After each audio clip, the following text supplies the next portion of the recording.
రెండోది ఎక్కడికైతే కొవ్వూరికి పోయి ఎవరినైతే కలవాలనో వాళ్ళు ఇప్పటి వరకు పబ్లిక్ లో వచ్చి ఇట్లా మా దగ్గరికి వస్తుంటే చచ్చిపోయిండు అని ఇప్పటి వరకు వాళ్ళు చెప్తలేరు.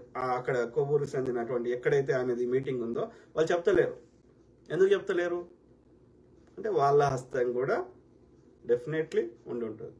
అంటే ఏం చెప్తున్నా, ఇక్కడ దొంగ పాస్టర్లు ఒక 50% దొంగ పాస్టర్లు ఉన్నారు. వాళ్ళు ఆల్రెడీ కావాలని ఇన్ఫిల్ట్రేట్ చేశారు. ఎందుకంటే ఈ పాస్టర్ల యొక్క సీక్రెట్లని తెలుసుకుందాం అనే ఉద్దేశంలో, ఎట్లా నడుస్తుంది వీళ్ళ నెట్వర్క్ ఏముంది, వీళ్ళకి ఎక్కడి నుంచి ఫండ్స్ వస్తాయి, ఎట్లా కన్వర్ట్ చేస్తారు, అన్ని వాళ్ళు బీజేపీ ఈ గాడిద కొడుకుల దగ్గర ఉన్నాయి. చిన్నజీయర్ గాడు మొన్న పార్లమెంట్ ఓపెనింగ్ ఎవరైతే వచ్చిర్రో ఈ సనాతన అధర్మాన్ని పెంచి పోషిస్తున్న ఆర్య బ్రాహ్మణ మెంటాలిటీ ముండా కొడుకులు అందరూ okay, it's a bigger plan. Okay, కాబట్టి అయితే వీడు మాట్లాడుకుంటే ఏమంటాడు, ఈ పాస్టర్లు ఎట్లయితే పాస్టర్లే ప్రవీణ్ పగడాల బ్రదర్ని చంపేసి